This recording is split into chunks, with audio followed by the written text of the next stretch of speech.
Hello everyone, దొండకాయ రోటి పచ్చడి ఇలా ఒకసారి ట్రై చేయండి. టేస్ట్ అయితే చాలా బాగుంటుంది. ఇది వేడివేడి అన్నంలోకి వేసుకొని తింటే టేస్ట్ అయితే చాలా బాగుంటుందండి. ఒకసారి ఇలా ట్రై చేయండి. నేను మందంగా ఉన్న కళాయి తీసుకొని అందులో కొంచెం సరిపడినంత ఆయిల్ పోసుకొని అది వేడయ్యాక కొంచెం ధనియాలు, కొంచెం జీలకర్ర, కొన్ని మెంతులు, అలాగే కొన్ని ఆవాలు కూడా వేసుకొని చిటపటలాడేంత వరకు ఇలా వేయించుకోవాలండి. తర్వాత ఈ పచ్చిమిరపకాయలు మన కారానికి తగ్గట్టు ఈ పచ్చిమిరపకాయలని మధ్యగా కట్ చేసుకొని వేసుకున్నాను. ఇవి కొంచెం ఆయిల్లో కొంచెం ఎక్కువసేపు ఫ్రై అయ్యాక ఇలా ఫ్రై చేసుకోవాలండి.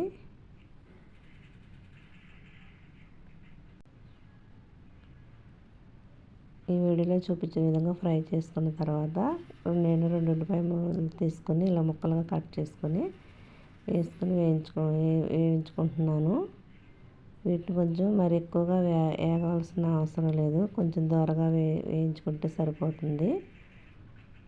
ఈ విధంగా ఫ్రై అయిపోయాక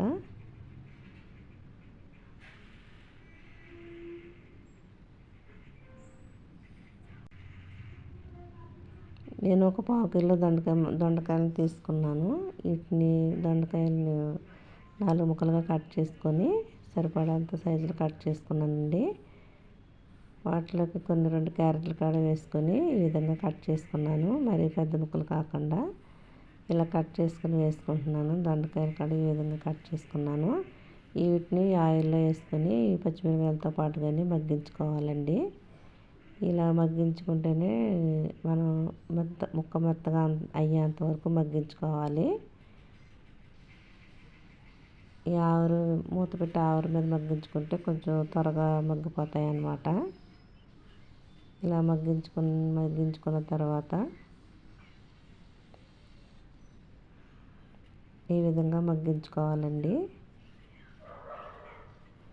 కొంచెం పసుపు వేసుకుంటున్నాను. కళాయి అడుగు పట్టుకోకుండా చక్కగా మగ్గించుకోవాలండి కలుపుకుంటూ.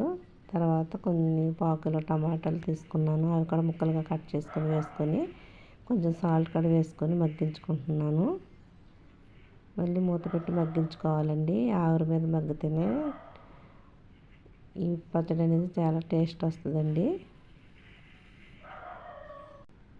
ఈ విధంగా కలుపుకొని టమాటా ముక్కలు సాఫ్ట్ అయ్యేంత వరకు, ఈ దొండకాయ ముక్కలు కూడా బాగా సాఫ్ట్ అయ్యేంత వరకు మగ్గించుకోవాలి. ఇలా మగ్గించుకున్న తర్వాత మన రుచికి సరిపడినంత పులుపు తగ్గట్టు కొంచెం చింతపండు వేసుకుంటున్నాను. కొన్ని వెల్లుల్లి రబ్బలు కూడా వేసుకుంటున్నాను. ఈ విధంగా కలుపుకుంటూ మగ్గించుకోవాలి చింతపండు కుక్ అయ్యేంత వరకు.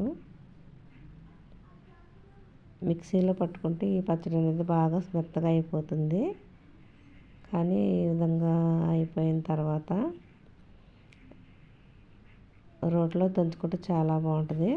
లేకపోతే పప్పు గుత్తితో కానీ గట్టితో కానీ ఇలా సాఫ్ట్గా మెత్తగా చేసేసుకోవచ్చు అన్నమాట ఈ పచ్చడి అనేది.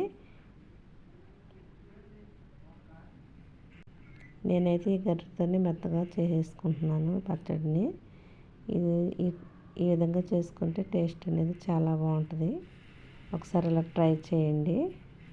ఈ వీడియోలో చూపించినట్టుగా ఇలా ట్రై చేయండి ఒకసారి. చాలా బాగుంటుందండి టేస్ట్ అనేది.